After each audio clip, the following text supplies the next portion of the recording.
من الشيطان الرجيم. بسم الله الرحمن الرحيم.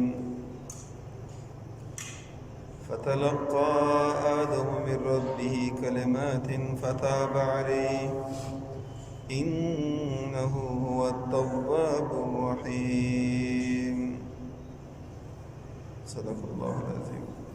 اللهم صل على محمد وعلى آل محمد كما صليت على إبراهيم وعلى آل إبراهيم إنك حميد مجيد.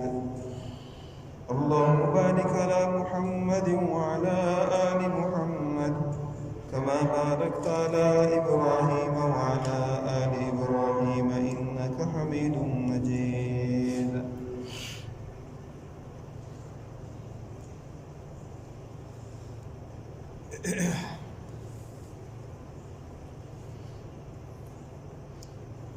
اس سے پہلے آدم علیہ السلام اور اماں حوا کے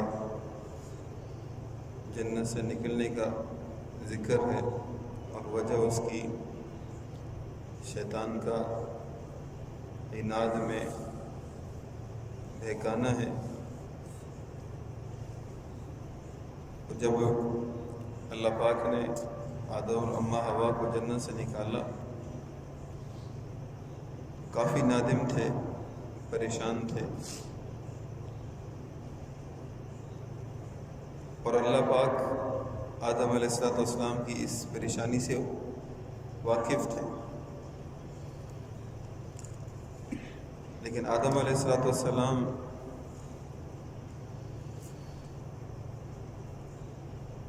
اس وجہ سے کہ کہیں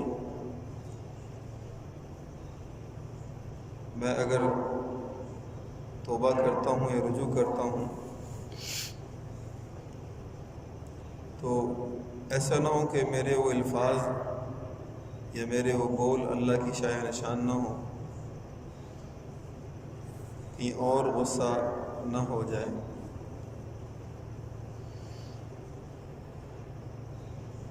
تو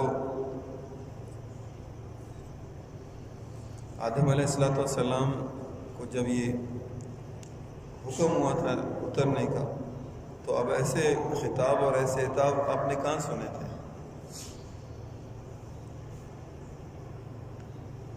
اور اتنے سنگ دل بھی نہیں تھے کہ وہ ایسے عتاب کو برداشت کر جاتے. بے چین ہو گئے اور فوراً ہی معافی کی التجا کرنے لگے. مگر پیغمبرانہ معرفت اور اس کی وجہ سے انتہائی ہیبت سے کوئی بات زبان سے نہیں نکل رہی تھی.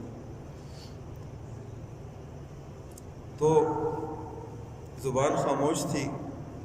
اللہ رب العزت دلوں کی حال بہتر جاننے والے ہیں.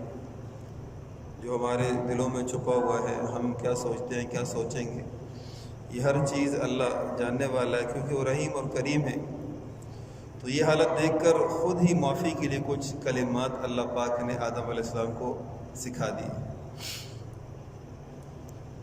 اللہ پاک اپنے بندے سے، جیسے ہم سنتے ہیں نا کہ 70 ماؤں سے زیادہ محبت کرتا ہے، حقیقت تو یہ ہے کہ اللہ پاک نے محبت کے 100 درجے بنائے ہیں، اور اس میں ایک درجہ اللہ پاک نے دنیا کے اندر بکھیرا ہے. جتنے انسانوں میں، جنات میں، چرند پرند انس و جن میں جتنے بھی محبت پائی جاتی ہے، یہ صرف ایک درجہ ہے محبت کا. اللہ اپنے ہر بندے سے اس سے 99 گنا زیادہ محبت کرتا ہے. کیونکہ اللہ کی محبت نہ ہوتی، اس کی رحمی کریمی نہ ہوتی، تو ہمیں تو اسی وقت میں گناہ ہوتا، لرزش ہوتی، خطا ہوتی، اسی وقت میں گرفت ہوتی. جیسے حدیث میں آتا ہے نا کہ جب کوئی بندہ گناہ کرتا ہے تو یہ زمین اللہ سے اجازت مانگتی ہے، آسمان اجازت مانگتا ہے، پہاڑ اور سمندر اجازت مانگتے ہیں کہ اللہ تو ہمیں اجازت دے دے، ہم اس کے اوپر چڑھ دوڑیں. زمین کہتی ہے اللہ اجازت دے دے، اس کو اپنے اندر بیچ لیں. آسمان کہتا ہے اللہ اجازت دے دے، اس کے اوپر ٹوٹ پڑے.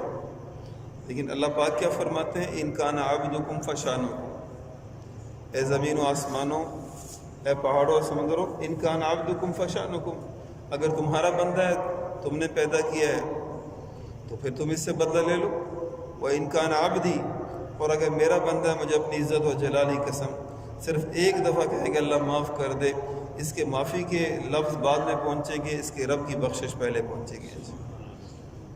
تو اللہ پاک نے خود ہی آدم علیہ السلام کو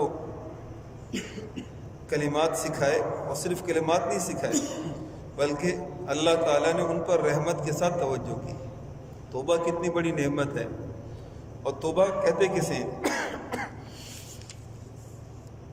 توبہ کہتے کسے ہیں؟ فَتَلَقَّى آدَمُ مِن رَّبِّهِ كَلِمَاتٍ، پھر سیکھ لیا آدم نے اپنے رب سے چند باتیں۔ انسان کو ہمیشہ اپنی کمی نظر آ جائے تو کوئی نہ کوئی مصلح ایسا ضرور ہوتا ہے جو اس کو اس غلط راستے سے ہٹا کے سیدھے راستے پہ لگا دے۔ یہ نہیں ہے کہ اس دور میں اللہ والے نہیں ہیں، یا ایسے لوگ نہیں ہیں کہ جو ہمارے گناہوں کے اوپر ہمیں سیدھا راستہ نہ دکھا سکے، ایسے لوگ موجود ہیں۔ تو اللہ پاک نے آدم علیہ السلام کو چند باتیں بتا دیں، فتاب علیہ، پھر متوجہ ہو گیا اللہ اس پر، یعنی ان کلمات کے ذریعے سے اللہ پاک آدم علیہ السلام خود کلمات سکھائے توبہ کے، اور خود ہی جو ہے اللہ پاک رحمت کے ساتھ متوجہ ہو گئے۔ تو اللہ کی رحمت کا کوئی ٹھکانہ نہیں ہے، یاد رکھنا۔ اس لیے حدیث میں آتا ہے کہ اللہ کے عرش کے نیچے لکھا ہوا ہے ان رحمتی سبقت علی غضبی، کہ بے شک میری رحمت میرے غصے پہ سبقت لیے ہوئے ہے۔ کبھی بھی انسان کو اللہ کی رحمت سے نا امید نہیں ہونا چاہیے، اس لیے کہ نا امیدی جو ہے یہ کفر ہے۔ نا امیدی جو ہے یہ کیا ہے؟ یہ کفر ہے۔ تو جب آدم علیہ السلام نے توبہ کی تو تابہ کا جو لفظ ہے، یاد رکھیے گا، فتاب علیہ جو ہے، تابہ کا لفظ جو ہے، توبہ کے اصل معنی جو ہے اس کو ذہن میں رکھیں پہلے۔ توبہ کا اصل معنی رجوع کرنا ہے۔ توبہ کا اصل معنی کیا ہے؟ رجوع کرنا ہے۔ اور جب توبہ کی نسبت بندے کی طرف کی جاتی ہے تو اس کا معنی تین چیزوں کا مجموعہ ہوتا ہے، یاد رکھنا۔ جب توبہ کی نسبت بندے کی طرف کی جاتی ہے تو اس کا مجموعہ تین چیزوں کا یہ مجموعہ ہوتا ہے۔ ایک تو جو پہلے کیا اس کے اوپر ندامت ہو، ٹھیک ہے، اور جس گناہ کے اندر مبتلا دوبارہ نہ کرنے کا اس کا جو ہے عہد ہو، اور تیسری بات یہ ہے کہ جو گناہ کر رہا ہے اس کو فوراً چھوڑنا چاہیے، پچھلے پہ نادم ہو، حال میں اس گناہ کو فوراً چھوڑ دے، اور آئندہ کے لیے پرعزم ہو کہ میں اس گناہ کو دوبارہ نہیں کروں گا۔ تو یہ تین چیزوں کا مجموعہ توبہ کیسے زبان سے کہے جی میری توبہ میری توبہ، جسے ہم لوگوں کے اندر مشہور ہے نا، ہر قوم کے اندر یہ چیز ہے۔ جب بھی توبہ کی بات آتی ہے، اگر ہمارے پٹھانوں کو لے لیں تو کہتے تھے ازما پلارم توبہ، میرے پیو دی بھی توبہ، کہتے ہیں کہ نہیں کہتے؟ عمومی ہو چکی ہے چیز۔ ہاں، تو یاد رکھیے گا، توبہ تیری اپنی ذات سے جڑی ہوئی ایک چیز ہے کہ تو نے جو کچھ کیا ہے، چاہے ظاہری کیا ہے یا پوشیدہ کیا ہے، اس کے اوپر دل میں ندامت ہو۔ ندامت، اور ندامت کیا چیز ہے؟ ندامت کیا چیز ہے؟ ندامت اپنے کیے کے اوپر پشیمان ہونا، اپنے کیے کے اوپر۔ اس کی مثال جو ہے مولانا عثمانی صاحب نے یہ دی، شبیر عثمانی صاحب نے، جیسے ایک شخص ہے وہ شکار کے لیے جاتا ہے، ساتھ اس کا جوان بچہ بھی جاتا ہے، شکار کرتے کرتے دونوں بچھڑ جاتے ہیں، اور اسی حالت میں شکار جاری رہتا ہے۔ تو یہ باپ ایک جھاڑیوں میں کچھ سرسراہٹ محسوس کرتا ہے، تو اپنی اس آلہ شکار کا بندوق یا جو بھی ہے اس کا رخ اس طرف موڑ کے گولی مار دیتا ہے۔ تو ان جھاڑیوں کے اندر کوئی چیز تڑپتی ہوئی اسے نظر آتی ہے تو یہ خوشی خوشی اس طرف بھاگتا ہے کہ شکار لگ گیا. اب جیسے ہی جھاڑیاں ہٹاتا ہے تو کیا دیکھتا ہے؟ سامنے اس کا جوان بیٹا مرا ہوا پڑا ہے. تو اس وقت میں اس کو جو اندر سے کیفیت اٹھے گی، ہائے میں نے یہ کیا کر دیا، یعنی اپنے اس کام کے اوپر نادم ہونا، اس پہ ندامت ہونا. یہ اصل میں ندامت اسے کہتے ہیں کہ اپنے کیے پہ پشیمان ہونا. اور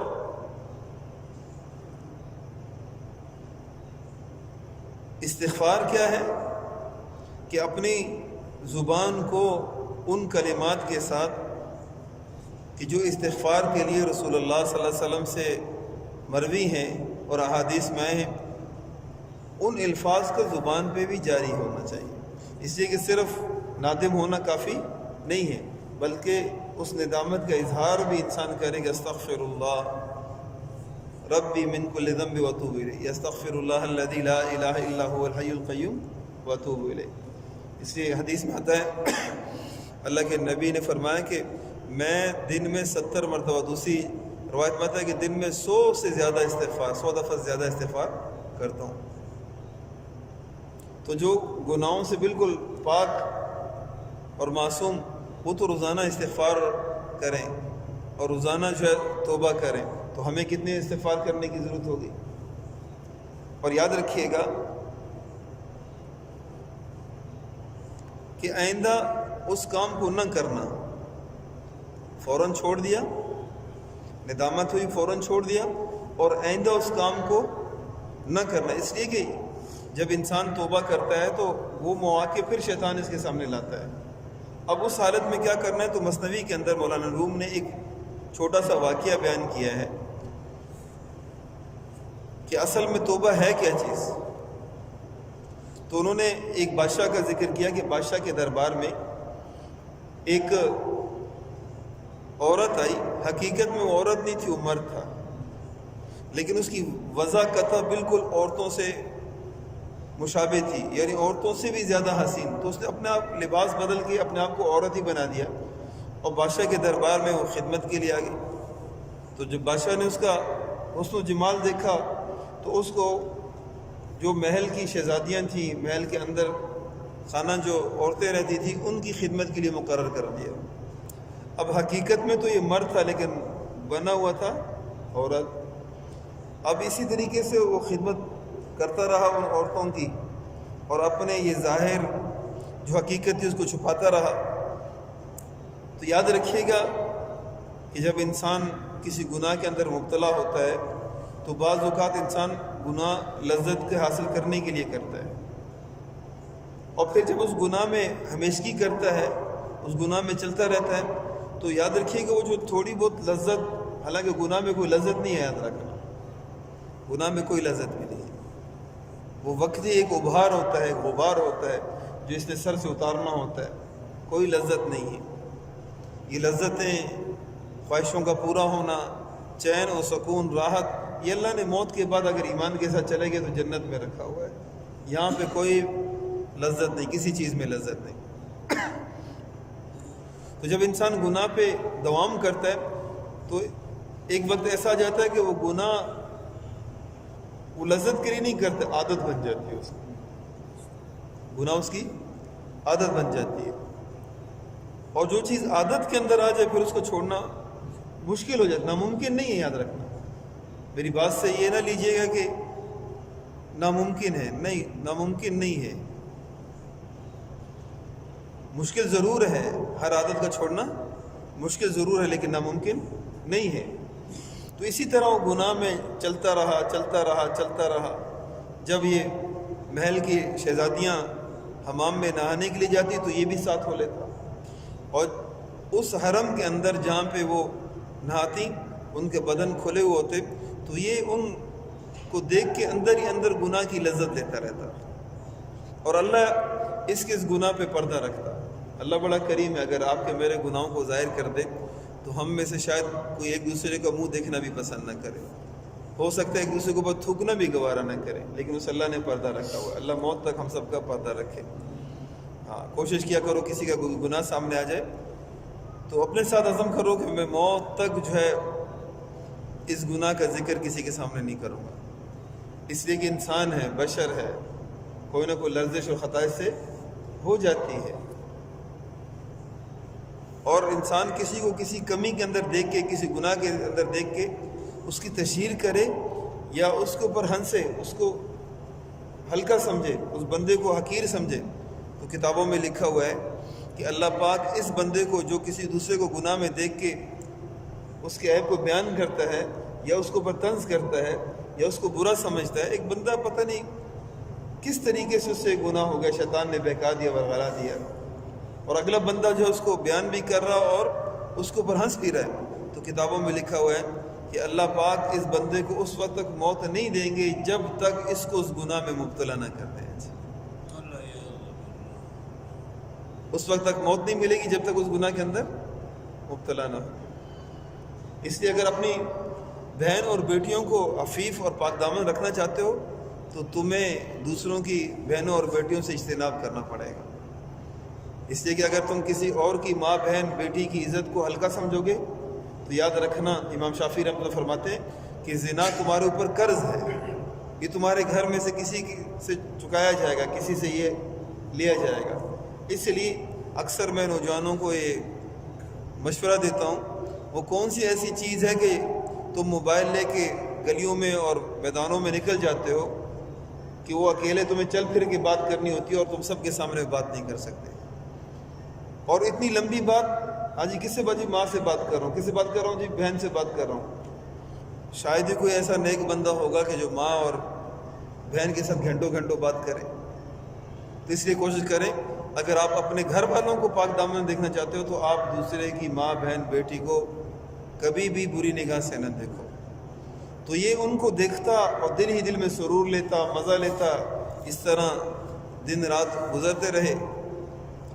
ایک دن اللہ کی شاہ بعض اوقات ایسا ہوتا کہ یہ ان کے بدن پہ جب صابن وغیرہ لگاتا تو یہ بدن پہ صابن بھی ملتا، ان کے بدن کے اوپر صابن بھی ملتا، اور اندر ہی اندر جو ہے گناہ بے لذت سے جب اپنے آپ کو نہ چاہتے ہوئے بھی جو ہے نہ روک سکتا۔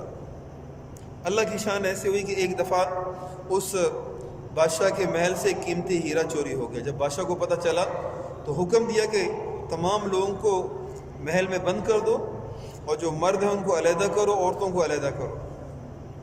اب جب محل کے دروازے بند ہوئے، مردوں کو ایک طرف کر دیا گیا اور عورتوں کو دوسری طرف کر دیا گیا، تو اب بظاہر ظاہری اعتبار سے تو یہ عورت بنی ہوئی تھی لیکن تھا مرد۔ اب جیسے ہی تلاشی شروع ہوئی تو اس کی پریشانی وہ بڑھنے لگی۔ اس کی پریشانی وہ ہیرے کی چوری نہیں تھی، اس کی پریشانی اس چور سے زیادہ بڑھی ہوئی تھی، اس لیے کہ جو چوری یہ کر رہا تھا اگر اس چوری کا پتہ چل جاتا تو اس کی گردن جاتی، زندگی کا مسئلہ بن چکا تھا زندگی کا مسئلہ بن چکا تھا۔ تو جیسے جیسے تلاشی ہوتی رہی، اس کے قریب کہ جب عورت تھی اس کی تلاشی شروع ہوئی اور اس کے بعد اس کا نمبر تھا، تو اسی وقت اس نے دل ہی دل میں جس اللہ کی نافرمانی کر رہا تھا زبان سے نہیں بولا، زبان قال سے نہیں، زبان حال سے اندر ہی اندر لگ گیا کہ اے اللہ اتنا عرصہ تیری نافرمانی کرتا رہا، یا اللہ اب تو جان کا مسئلہ بن گیا ہے، میں تجھ سے توبہ کرتا ہوں کہ آج تو میری عزت رکھ لے، آئندہ کبھی بھی اس گناہ کی طرف نہیں آؤں گا، آج میری عزت رکھ لے، آج مجھے بچا لے۔ اور علماء نے لکھا ہے کہ اپنی جان کی جانے کی وجہ سے خدشہ تھا کہ جان چلی جائے گی، اس ڈر سے توبہ کر رہا تھا۔ ایک توبہ ہوتی ہے نا اللہ کا خوف آ جائے انسان، اور اس خوف سے یہ اللہ سے توبہ کرے، یہ تو اپنی جان کے جانے اور سزا کے ڈر سے توبہ کرنے والا تھا۔ تو جیسے ہی اس کی باری آئی، اب اس کی زبان نہیں ہلی، اس کے اندر کی ڈور وہ اپنے کریم رب سے مل گئی کہ اللہ آج میرا پردہ رکھ لے، دوبارہ کبھی تجھے ناراض نہیں کروں گا۔ تو جیسے ہی اس کو ہاتھ لگایا تلاشی کے لیے تو یہ بے ہوش ہو کے گر گیا، اور جیسے ہی گرا تو دوسری طرف سے مردوں کی طرف سے آواز شور مچ گیا کہ ہیرا مل گیا، ہیرا مل گیا، ہیرا مل گیا۔ تو جس وجہ سے تلاشی ہو رہی تھی وہ وجہ ختم ہو گئی۔ اور بادشاہ کو اطلاع دی گئی کہ جی آپ کی جو خادمہ خاص ہے اس کو جب ہم نے تلاشی کے لیے ہاتھ لگایا تو شرم حیا کی وجہ سے وہ بے ہوش ہو گئی ہے۔ تو بادشاہ بڑا متاثر ہوا۔ بادشاہ کو تو یہ وہم گما بھی نہیں کہ اس کے کرتوت کیا ہیں۔ آپ کے میرے بھی بہت سارے گناہوں پہ میرے اللہ نے پردہ ڈالا ہوا ہے۔ بظاہر ہم مولوی ہیں، مفتی ہیں، دیندار ہیں، پہلی صف کے نمازی ہیں، لیکن کیا گناہ کر کے ہم اللہ کا تنہائیوں میں انفرادی وقت میں کیسے اللہ کا مقابلہ کرتے ہیں میرے عزیزو، یہ آپ اور میں خود جانتے ہیں۔ آپ اور میں خود جانتے ہیں کہ ہم کیسی نافرمانیاں کرتے ہیں، کیسی نافرمانیاں کرتے ہیں۔ تو جب بادشاہ کو اس کا پتہ چلا تو بادشاہ نے اس کو اپنے پاس بلایا اور کہا کہ تجھے ہماری وجہ سے تکلیف ہوئی، ہم اس کے بدلے میں آج تو ہم سے جو بھی مانگے گی تجھے وہ دیا جائے گا۔ آج جو بھی مانگے گی تجھے دیا جائے گا۔ تو اب اس کو موقع مل گیا، کیونکہ پردہ بھی ہو گئی، پردہ پوشی بھی ہو گئی، اور بادشاہ کی طرف سے مزید اعزاز بھی ملنے لگے۔ تو اس نے کہا کہ بادشاہ سلامت، کیونکہ اس نے دل میں یہ کہا تھا کہ اللہ آج تو میری عزت رکھ لے، آج مجھے بچا لے، آئندہ کبھی بھی تیری نافرمانی نہیں کروں گا۔ تو بادشاہ سلامت کو کہنے لگا کہ بادشاہ سلامت، کیا جو چیز میں مانگوں گا آپ مجھے دیں گے؟ تو بادشاہ سلامت نے کہا کہ میں نے تو خود وعدہ کیا ہے کہ جو مانگو گی وہ ملے گا۔ تو وہ کیا کہنے لگا کہ بادشاہ سلامت آپ مجھے آزاد کر دیں، میں آج کے بعد اس محل میں خدمت نہیں کرنا چاہتی ہے۔ تو مولانا روم اس سارے واقعوں کو بیان کر کے ایک نصیحت آپ اور مجھے توبہ پہ دینا چاہتے ہیں۔ بعض لوگ انتظار کرتے ہیں نا کہ چلو آج کر لیتے ہیں پھر توبہ کر لیں گے، اسی انتظار میں بہت سارے لوگ قبروں میں چلے گئے بغیر توبہ کے۔ اسی انتظار میں بہت سارے لوگ، شیطان سمجھاتے نہیں ابھی نہیں، قرآن اللہ کا ابھی بڑی لمبی عمر پڑی ہے، نہیں، ایک سانس کا نہیں پتہ، ایک لمحے کا نہیں پتہ، کس وقت کس حالت کے اندر موت آ جائے۔ اس لیے کبھی گناہ نہ کرے انسان، اگر ہو جائے تو فوراً توبہ کرے۔ اس لیے کہ حدیث میں آتا ہے، اللہ پاک فرماتے ہیں، دیکھو ایک عمومی چیز ہے، دنیا والوں سے اگر مانگو معافی ایک دو دفعہ تو پھر تیسری دفعہ ان کا بھی تانا سن، ماں باپ سے بھی تانا سننا پڑتا ہے، پہلے بھی تمہیں چھوڑا تھا اب بھی چھوڑتے ہیں، آئندہ ایسے نہیں کرنا۔ لیکن قربان جائیں اس مولا کے کہ جب انسان ایک دفعہ توبہ کرتا ہے اور توبہ ٹوٹ جاتی ہے تو اللہ پاک کیا فرماتے ہیں کہ اے میرے بندے تو توبہ کر کر کے تھک جائے گا، لیکن تیرا رب تجھے معاف کر کر کے کبھی نہیں تھکے گا۔ اس لیے توبہ میں دیر نہ کرے، انتظار نہ کرے، ایک دم جو ہے کوئی گناہ ہو گیا اسے فوراً رو دھو کے اللہ کو منا لے۔ تو مولانا روم اس سارے واقعوں کو بیان کر کے ایک سبق ہم جیسوں کو دینا چاہ رہے ہیں کہ دیکھو اس نے اپنی جان کے خطرے سے اللہ کی بارگاہ میں عرض کی کہ اللہ آج موقع دے دے، دوبارہ نہیں کروں گا، اور اللہ نے اس کی لاج رکھی۔ اب اس کے پاس موقع آ گیا کیونکہ اللہ نے بچا دیا، اب یہ چاہتا تو پہلے سے زیادہ اس کو اعزاز اور پروٹوکول ملنے والا تھا، لیکن اس نے دل میں اللہ سے ایک کمٹمنٹ کی تھی، ایک وعدہ کیا تھا کہ یہ اللہ جو پہلے کرتا رہا ہوں اب میری جان بچا دے۔ تو اللہ نے جان بچائی، اب اگر کرنا چاہتا تو کر سکتا تھا، لیکن اس نے کیا کہا کہ آپ مجھے آزاد کر دیں، میں اس کام کو نہیں کرنا چاہتا۔ تو اس لیے توبہ کے اندر یہ شرط یاد رکھیے گا کہ جو پہلے ہو چکا اس پہ ندامت ہو، اور فی الفور اس حال کے اندر اس گناہ کو ترک کر دے، اور تیسری چیز کیا ہے کہ آئندہ نہ کرنے کا۔ اور علماء نے ایک چیز اور بھی لکھی ہے، یہ بھی بڑی اہم چیز ہے کہ جس ماحول میں یہ رہتا ہے جہاں پہ گناہوں کا عادی بنا ہے، جہاں پہ گناہوں کا عادی بنا ہے، اس ماحول کو چھوڑ کے کسی نیک لوگوں کی بستی کی طرف ہجرت کر جائے۔ اس لیے کہ جہاں پہ آپ کے گناہ عام ہو گئے تو توبہ کے بعد بھی آج معاشرہ ایسا بن چکا ہے کہ وہ آپ کو معاف نہیں کرتے ہیں، گناتے ہیں عام ہو گئے، وہی نہیں ہے کہ جس نے کام کیا تھا۔ اس لیے کوشش، اور اس کا بہترین طریقہ کیا ہے، اگر اللہ پاک موقع دے دے اور توبہ کا پکا عزم ہو گیا ہے تو انسان تبلیغ میں اللہ کے راستے میں کچھ عرصے کے لیے، علاقہ نہیں چھوڑنا نہ چھوڑے، کچھ عرصے کے لیے ایک نیک صحبت میں چلا جائے۔ اللہ کے فضل سے امید ہے کہ اس نیک صحبت کی برکت سے یہ اپنی توبہ پہ پکا ہو جائے گا، اور پھر ایسا طریقہ اس کو اس ماحول سے مل جائے گا کہ واپس آ کے بھی وہ اپنے اس ماحول میں پکا رہ سکتا ہے، لوگوں کی باتوں کا اثر نہیں لے گا۔ تو اس لیے فتلقا، پھر سیکھ لیے آدم علیہ السلام نے من ربہ، اپنے رب کی طرف سے کلمات، چند باتیں، فتاب علیہ، پھر متوجہ ہو گیا اللہ اس پر، انہ هو التواب الرحیم، بے شک وہی ہے توبہ قبول کرنے والا اور بہت مہربان۔ اللہ مجھے آپ سب کو عمل کرنے کی توفیق عطا فرمائے۔ اللہم صلی علی سیدنا مولانا محمد وعلی آل سیدنا مولانا محمد وبارک وسلم۔ ربنا تقبل منا انک انت السمیع العلیم وتب علینا انک انت التواب الرحیم۔ سبحان ربک رب العزة عما یصفون وسلام علی المرسلین، الحمد للہ رب العالمین۔